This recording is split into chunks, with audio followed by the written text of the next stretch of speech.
What I always say is with Portugal, you come for the landscape, but you stay for the people. People are very welcoming.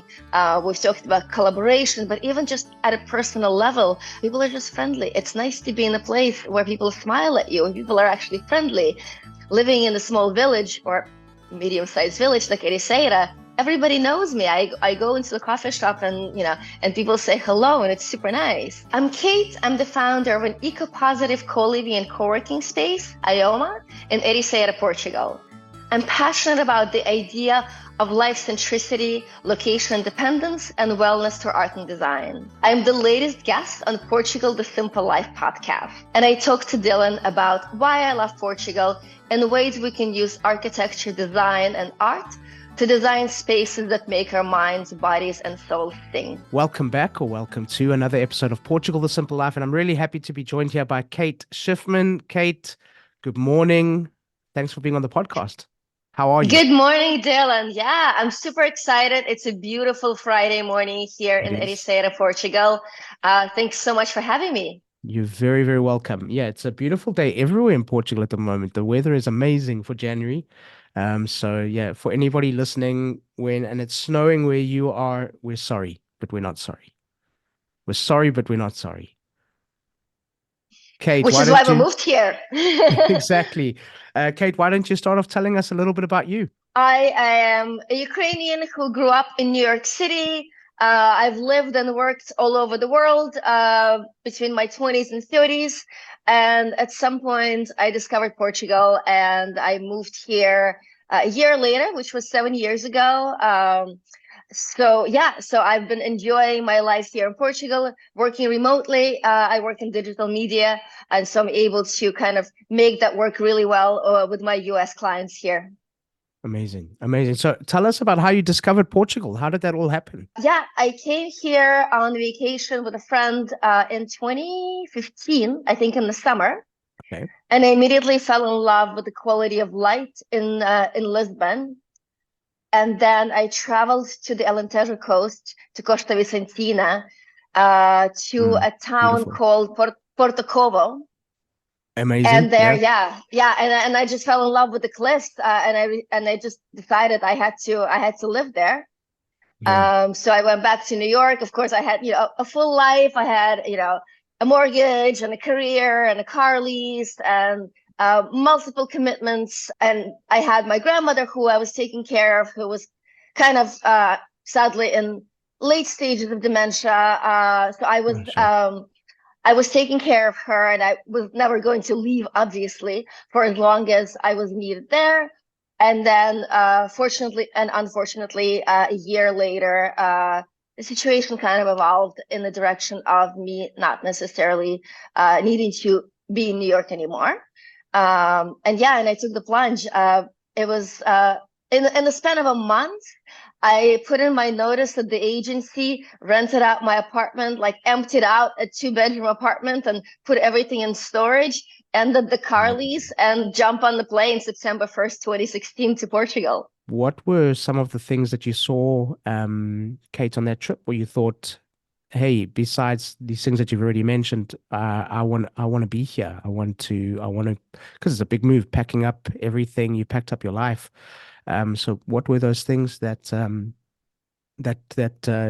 made you want to do that? I think it was a couple of different things. One is, I think Portugal is still the kind of place where you can create something, you can build something as an individual at a human scale, at what I call it. So without having, millions of dollars or euros or crazy investors, you can come here and there are opportunities to make something of your own, to make something that matters to you, that serves your deepest human needs, that serves your deeper purpose, to create, whether it's a business or a more spiritual pursuit. I feel like there's still opportunities here in Portugal to create that.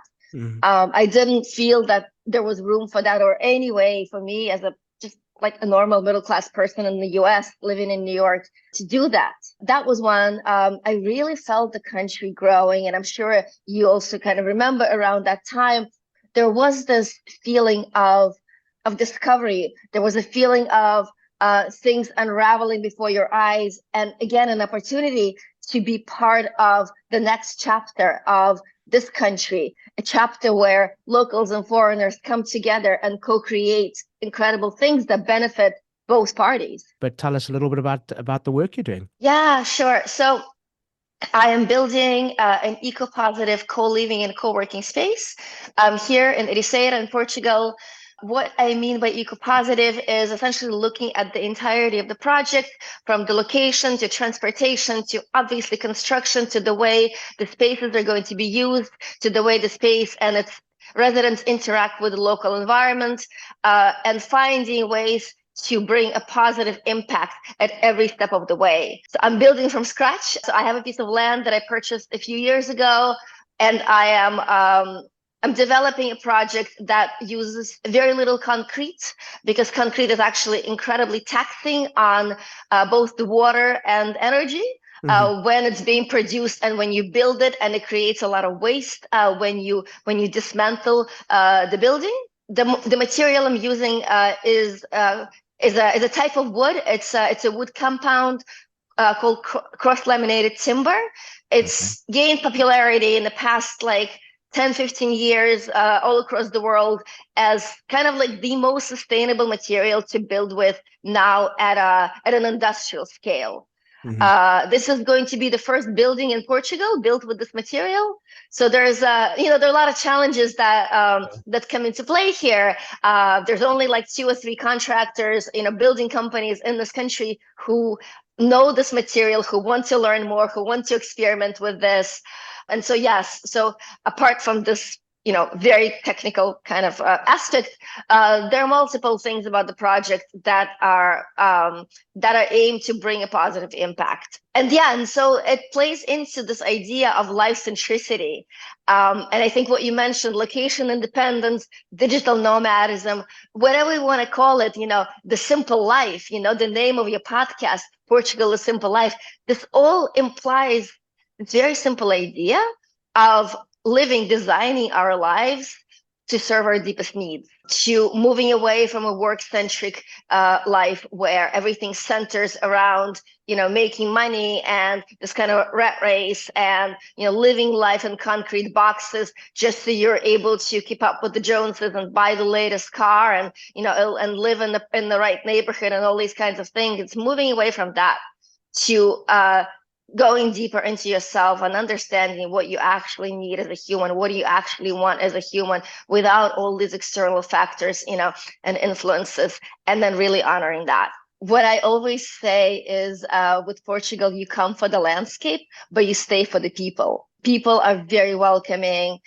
We've talked about collaboration, but even just at a personal level, people are just friendly. It's nice to be in a place where people smile at you and people are actually friendly. Living in a small village or medium-sized village like Ericeira, everybody knows me. I go into the coffee shop and and people say hello, and it's super nice. Looking for a home in Portugal? This break in Portugal, the Simple Life podcast, is brought to you by Dylan and his team of certified realtors at Portugal Realty. Portugal Realty offers the exclusive Simple Life home buyer program. Visit portugalrealty.com today and book your free call to find out more. Welcome to the Simple Life. What do you enjoy about living here? What is it that makes you happy here? Just your day-to-day life. I can tell you that. Yeah, I can tell you that I have never before in my life been happy in the winter. Okay. I remember the first winter I spent in Portugal. It was in Lagos. And I just woke up on a random February morning and I was like, why am I so happy? I mean, it's not like you need to question that, but, nothing crazy was happening, but just having the sunshine almost every day, being able to see the ocean, the beautiful cliffs. For me personally, Portugal is really great for my nervous system. I think in general in Europe, particularly in Southern Europe, there's more emphasis on relationships. I started having really genuine, deep friendships. People here, the Portuguese people, the European people, the expats who come here and adapt this way of life, start to put more emphasis and devote more of their time to developing personal relationships. And that's one of the top kind of pillars of happiness, right? There's been so much research done on the way relationships, having deep relationships in your life improves your well-being, decreases your risk of, heart disease and all these incredible health benefits. So yeah, I'm able to have deep relationships here, and I'm able to have sunshine for my mind, body, and soul. On the move all the time, you're a busy woman, but have you managed to get into that cycle of just like stopping and having conversations and taking on that sort of Portuguese way of taking the time and giving up the time? And time is the most important commodity, and they give it up freely here. How's your experience been with that? Yeah, amazing. Yeah, for sure. I was very happy to embrace that. And I think, it was actually much easier than I expected, because I think I've been craving it, I didn't know that at the time. I really had no idea that I was craving this completely, different way of relating to others, of going through my day. But I embraced it, I think, probably right away. And it's obviously easy, right? Because people give you the example of the way this kind of works. And it's really beautiful. Yes, I'm busy, I'm running around, I'm doing things, but I'm always loving these micro interactions. I love that idea, actually, and Nina is amazing. But yes, I love that. It's just so nourishing for the soul to see a smile and to give a smile, right? And actually, giving is the same amount of satisfaction as receiving, which is why it's so nice to treat people to something nice, whether it's a meal or a smile or a nice gesture or like just a moment of kindness. So yeah, absolutely. I really cherish that, and I love that. Kate, how has Portugal changed you? Well, it's definitely helped me slow down.